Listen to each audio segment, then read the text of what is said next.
बिस्मिल्लाहिर्रहमानिर्रहीम। अस्सलामुअलैकुम और वालेकुम अस्सलाम। कैसे हैं आप लोग? सब ठीक ठाक हैं, खैरियत से हैं और मैं भी मज़े में हूँ और दुआ करती हूँ कि आप जहाँ कहीं भी रहें शाद और आबाद रहें। आज फ्राइडे की सुबह है और आज का व्लॉग मैंने फ्राइडे की सुबह से स्टार्ट कर दिया था और मैं निकली थी सुबह में अपने हस्बैंड के साथ। कुछ काम था, बैंक जाना था। तो आपको पता है कि जब बाहर निकलते हैं, सुबह हो रही हो या दोपहर हो रही हो या शाम हो रही हो, तो भाई थोड़ा बहुत खाना पीना तो चलता है ना। तो जनाब मैंने सुबह नाश्ता वगैरह बिल्कुल नहीं बनाया था क्योंकि मैं काफ़ी अर्ली मॉर्निंग निकल गई थी आज। तो मेरे हस्बैंड कहने लगे चलें फिर हलवा पूरी खा लेते हैं। और आपको पता है नेकी और पूछ पूछ तो कभी मना ही नहीं होता फिर। और हलवा पूरी तो ऐसी चीज़ है ना जो मना करने का दिल भी नहीं चाहता, और जब वहाँ बैठ के खानी हो तो फिर तो बात ही कुछ और होती है। और आपको पता है वैसे भी आजकल तो मौसम बड़ा प्यारा हो रहा है ना, और आज भी ना बड़ा प्यारा मौसम था सुबह में ना, और गर्मी का एहसास नहीं हो रहा था क्योंकि गर्मी में हलवा पूरी नहीं खाई जाती। बट जब मौसम इतना खूबसूरत हो, इतना खुशगवार हो तो फिर बंदा खा लेता है। तो बहरहाल मैं आई हुई थी इस वक्त TRG एज़ यूजुअल, क्योंकि मुझे यहाँ के अलावा कहीं की भी हलवा पूरी ना अच्छी नहीं लगती। बस एक होता है ना कि इंसान को कोई चीज़ पसंद आ जाती है किसी जगह की, तो फिर दूसरी जगह की जो चीज़ खाता है ना इंसान, तो फिर वो कंपैरिजन करता है। और जब मैं कंपैरिजन करती हूँ ना यहाँ की हलवा पूरी की, तो फिर मुझे कहीं की हलवा पूरी अच्छी नहीं लगती। बहरहाल यहाँ पर चल रहा है नाश्ता और नाश्ते के बाद चल रही है चाय। वैसे मैंने आज हलवा पूरी के साथ कोल्ड ड्रिंक भी पी थी, बट यहाँ क्लिप रिकॉर्ड नहीं कर सकी मैं। अदरवाइज़ वैसे मैं कोल्ड ड्रिंक नहीं लेती हूँ क्योंकि जब पूरी खाते हैं ना तो ज़्यादा इतनी ऑयली होती है और उसके ऊपर फिर कोल्ड ड्रिंक पी लेना तो ऐसा लगता है मुझे जैसे अंदर जो सारी चिकनाहट है ना वो जो है ना एक फ्रीज़ हो गई है अंदर। तो बस लेकिन गर्मी की वजह से आज थोड़ा मूड बन गया था मेरा। बहरहाल नाश्ता हो चुका था और मैं आ चुकी हूँ घर, और यहाँ चल रहा है इस वक्त काम एज़ यूजुअल। मेरी मेड आ चुकी थी और जुमे के दिन तो आपको पता है टाइम इतना शॉर्ट होता है ना, तो यहाँ पर जल्दी जल्दी मैं काम करवा रही थी। और जो लोग मेरी वीडियो देख रहे हैं जल्दी से मेरी वीडियो को लाइक कर दें, और अगर आपने अब तक मेरे चैनल को सब्सक्राइब नहीं किया है तो जल्दी से सब्सक्राइब भी कर दें। और अगर आपको मेरा व्लॉग अच्छा लगता है और बहुत अच्छा लगता है तो एक प्यारा सा कमेंट भी कर दें। और यहाँ पर फ़ैन का सीन ऑफ हो चुका है, मतलब मेरे बेडरूम में और बच्चों के बेडरूम में ना खुर्शीद के फ़ैन लगे थे। तो जब से ये ना इस फ़ैन को कुछ जलन और हसद हो चुकी है और आज ये ना दम तोड़ चुके हैं। और यहाँ पर आयशा ना स्क्रू ढीले कर रही हैं, भाई फ़ैन के स्क्रू ढीले कर रही हैं। तो बहरहाल ये अलग करके रख रही थी क्योंकि यहाँ पर भी अब हमें दूसरा फ़ैन लगाना पड़ा क्योंकि ये जल चुका है ना मेरा पंखा। जब से खुर्शीद के पंखे आए थे ना तो बस से इनको कुछ जलन हसद हो रही थी, और रात को ना इस पंखे ने यहाँ पर दम तोड़ दिया था। और अब इनका जस्ते खाकी जो है ना वो हम पैक करके हटा रहे हैं यहाँ से, और यहाँ पर लगाएंगे दूसरा पंखा। और आयशा यहाँ पर अपने बाबा की हेल्प कर रही थी ना। माशाल्लाह आयशा बहुत टैलेंटेड है और मल्टी टैलेंटेड है ना, मतलब हर काम कर लेती है माशाल्लाह। अब आप देख लें आपके सामने ही ना इन्होंने सारे स्क्रू निकाल के ना इसकी जो पंखड़ियाँ हैं ना वो अलग करके रख दी। भाई बच्चों से थोड़े बहुत काम करवाने चाहिए ना, ताकि इन फ्यूचर कभी कोई भी प्रॉब्लम हो तो बच्चे ना खुद हैंडल कर लें। ख़ासकर स्पेशली लड़कियां, लड़के तो खैर कर ही लेते हैं बट लड़कियां बहुत कम ऐसी होती हैं जो मल्टी टैलेंटेड हो ना। और जनाब यहाँ पर आखिरी रसूमात चल रही हैं इस जले हुए फ़ैन की, और इनको डब्बे में डाला जा रहा है बड़ी इज़्ज़त के साथ क्योंकि ज़ाहिर है अब ये इनका कोई काम नहीं रहा। बट जाते जाते ना इनको बहुत ज़्यादा इज़्ज़त दी जा रही है। बहरहाल ये फ़ैन हमने हटा दिया था क्योंकि ये तो बिल्कुल ख़त्म हो चुका था, और दूसरा फ़ैन लगा दिया था मेरे हस्बैंड ने। और आज जुम्मे का दिन है ना तो टाइम भी बहुत थोड़ा था, और सुबह में गई हुई थी तो आने के बाद टाइम वैसे ही बहुत कम रह गया था।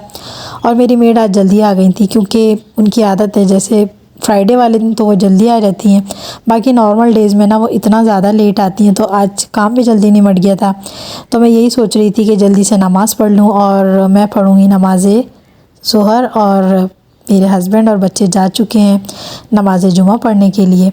तो चलें जनाब नमाज़ पढ़ लेती हूँ मैं, फिर मिलती हूँ आपसे नमाज के बाद।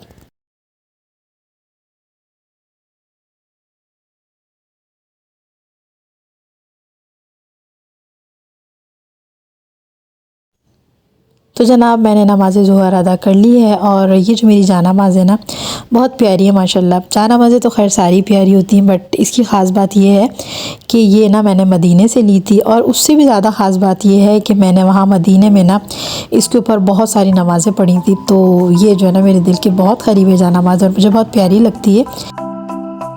और जनाब नमाज़ पढ़ने के बाद मैं आ गई थी किचन में, क्योंकि मुझे बनाना था फ़ालसे का जूस।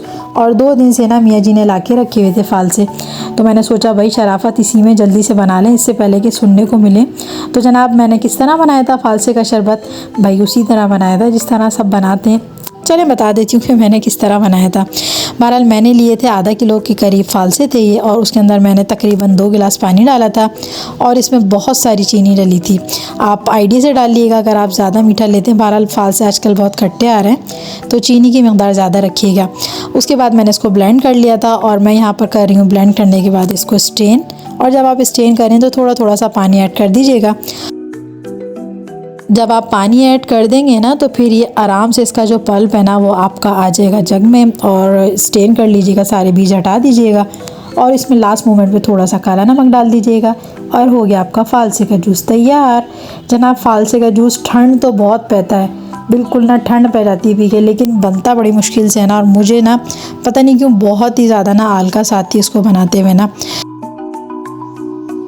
जनाब शाम हो चुकी है और मैं अभी अभी बाहर से आई हूँ, कुछ सब्ज़ियाँ वगैरह लेनी थी, इसके अलावा नाश्ता लेना था, और सबसे ज़्यादा स्पेशल चीज़ मुझे कैरियाँ लेनी थी ना, क्योंकि कैरियाँ आ चुकी हैं और मैंने अभी तक ना कैरी की खट्टी मीठी वाली चटनी नहीं बनाई, क्योंकि मुझे याद ही नहीं आई ना वो चटनी। असल में मैं गई थी लास्ट संडे को जब मम्मी के घर ना, तो मम्मी ने बनाई हुई थी कैरी की खट्टी मीठी वाली चटनी ना।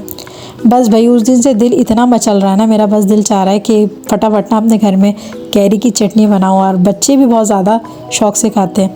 और सबसे बड़ी बात ये, जब 5 दफ़ा ऐसा होता है ना आपके पास कोई लेफ़्ट ओवर सालन नहीं है, कुछ भी नहीं है ना, तो आप रोटी से भी चटनी खा सकते हैं, आप पराठे से भी चटनी खा सकते हैं। बहरहाल इस वक्त चाय बन रही थी, और एज़ यूजुअल आपको पता है चाय तो मैं किसी सूरत भी नहीं छोड़ती, और मेरी पार्टनर जो होती है ना वो चाय की आजकल होती हैं आयशा, क्योंकि मोहम्मद उस्मान जब से गर्मियाँ आई हैं ना तो वो चाय नहीं पीते, और वो वैसे भी सुबह में भी चाय बहुत कम लेते हैं। तो जनाब यहाँ पर बन रही है चाय। अच्छा, चाय से ना मुझे एक बात याद आई, अभी आप लोगों से पूछती हूँ। पूछना आप लोगों से ये था कि जो लोग पूरा साल चाय पीते हैं ना, चाहे सर्दी हो या गर्मी हो, ख़िज़ा हो या बहार हो, चाहे लू चल रही हो या धूप के थपेड़े चल रहे हों, हर सूरत में और हर हाल में चाय नहीं छोड़ते। क्या वो लोग वाकई सिंसियर होते हैं फितरतन? मैंने सुना है कि जो लोग हर सूरत और हर हाल में और हर वक्त चाय पीते हैं ना, मतलब किसी भी सीज़न में चाय नहीं छोड़ते, वो फितरतन जो है ना बहुत ज़्यादा सिंसियर होते हैं। आई डोंट नो कि भाई ये सच है या नहीं, या लोगों ने कोई स्ट्रैटेजी बना रखी है। तो भाई मुझे आप लोग इस सवाल का जवाब ज़रूर दीजिएगा। वैसे मेरा जो अपना कॉन्सेप्ट है ना, मैं आपको अपना भी जवाब देती हूँ। मुझे ऐसा लगता है कि वो लोग वाकई सिंसियर होते हैं, क्योंकि वो किसी भी सूरत में चाय नहीं छोड़ते, और जब वो चाय नहीं छोड़ते ना तो मतलब वो आपका साथ भी पूरी ज़िंदगी देंगे, किसी भी सूरत में, किसी भी हाल में। बड़ी गहरी बात है जो मैंने इस वक्त आपसे करी है, वाकई बहुत गहरी बात है जो मैंने भी आपसे करी है ना। और कहते हैं ना, भले घोड़े को एक चाबुक और भले आदमी को एक बात ही काफ़ी होती है, मतलब अक्लमंद के लिए इशारा काफ़ी है। तो ये काफ़ी गहरी चीज़ होती हैं, और ये बहुत सारे ऐसे पॉइंट्स होते हैं ना जिससे हम दूसरे की जो नेचर है ना, जो उसकी फितरत है, तो उसका जो है ना हम इन छोटी छोटी चीज़ों से ना अंदाज़ा लगाते हैं। तो मेरा अपना जो कॉन्सेप्ट है ना वो तो यही है, क्योंकि जब एक इंसान किसी के साथ होता है ना, या किसी का साथ देना चाहता है, तो वो हर हाल में चाहे कुछ भी हो, कैसे भी हालात हों, आपका साथ ज़रूर देता है। और जिन्हें बदलना होता है ना, तो फिर वो मौसमों की तरह बदल जाते हैं। तो और जब मौसम बदलते हैं तो लोग अपना टेस्ट भी बदल लेते हैं, मतलब चाय की जगह कोई मशरूब ले लेता है। तो बहरहाल जनाब, जो लोग हर हाल में और हर सूरत में चाय पी रहे हैं ना, पूरा साल चाय पी रहे हैं, उन्होंने आपका साथ देना ही देना है। अरे भाई, मैं फिर इतना सीरियस हो गई, पता नहीं मुझे क्या हो जाता है, मैं आप लोगों को ना समझाने बैठ जाती हूँ। चलें भाई, साइड करते हैं, अभी टेंशन वाली बातें नहीं करनी, सैड बातें नहीं करनी भाई, अच्छी अच्छी बातें करनी आपसे, वरना आप लोग मेरा व्लॉग कहाँ देखेंगे। वैसे इंसान की ज़िंदगी में इतना गम है, और गम कौन सा कम है। अच्छा, आज ना मैंने दोपहर में कढ़ी चढ़ा दी थी क्योंकि गर्मी ज़्यादा है ना, तो गर्मियों में तो अच्छी लगती है ना कढ़ी। और यहाँ पर चल रहा था डिनर और तकरीबन इस वक्त रात के 11 बज रहे थे क्योंकि यहाँ पर ना लाइट का शेड्यूल बहुत ज़्यादा, मैंने आपको बताया है ना, बहुत ज़्यादा आउट चल रहा है। यानी कि मतलब ये समझ लें कि 9 बजे जो लाइट जाती है ना तो वो 10:30 या फिर 10:45 तक आती है, उसके बाद लगता है खाना ना। तो जनाब लाइट तो आ चुकी थी, इसलिए मैंने जल्दी से ना दस्तरखान लगा लिया था। और जनाब आज कढ़ी चावल ना बहुत मज़े के बने थे और गर्मियों में ना बहुत मज़े के लगते हैं। खाना खाने के बाद चलती हैं थोड़ी सी बातचीत, सब अपनी अपनी बातें शेयर करते हैं कि आज ये हुआ, आज वो हुआ। सब अपनी अपनी स्टोरियाँ सुनाने बैठ जाते हैं। वो बच्चे कहते हैं आप मेरी सुने, हस्बैंड कहता है आप मेरी सुने, सबकी सुनती हूँ। बहरहाल यहाँ पर ना जनाब आयशा कुछ सुना नहीं रही बल्कि कुछ दिखा रही थी, सोचा मैंने आपसे भी शेयर कर लूँ। आज आयशा ने थोड़ा सा आर्ट वर्क करा था ना। आयशा ने ना अपनी डायरी के ऊपर एक पेपर पेस्ट करा था जो बहुत ही मेहनत से लगा हुआ है ना। मैं आपको बताती हूँ उन्होंने किस तरह से बनाया ना ये। इन्होंने ना पहले एक पेपर लिया, उसको चाय का जो कहवा है ना उसके अंदर डिप करा और डिप करने के बाद उसको ड्राई करा। ड्राई करने के बाद उन्होंने इसकी जो एजेस है ना, ये देखिए साइड्स जो है इसके, ये देख रहे हैं ना आप, ये बर्न हुए हुए, इसको पहले बर्न करा, उसके बाद इन्होंने अपनी डायरी पे पेस्ट करा। तो जनाब ये था इनका आज का आर्ट वर्क। आई होप कि आपको अच्छा लगा होगा। तो जनाब रात काफ़ी हो चुकी है और अब मुझे भी नींद आ रही है। अब आप देख लें सब लोग सोने के लिए लेट चुके हैं और यही हमारी रात की रूटीन होती है। सब लेटे हुए ना, मतलब मेरा गुड्डा भी यहाँ पर लेटा हुआ और ये सुबह 4 बजे तक ना यहाँ इस ठंडक में लेटे रहते हैं और बेखबर सो रहे हैं ना इस वक्त मोंटू। बहरहाल अपना बहुत ख्याल रखिएगा, मुझे दुआ में याद रखिएगा। जाने से पहले मेरे वीडियो को लाइक और मेरे चैनल को सब्सक्राइब करना मत भूलिएगा। कल तक के लिए दीजिए इजाज़त। अल्लाह हाफिज़, बाय बाय।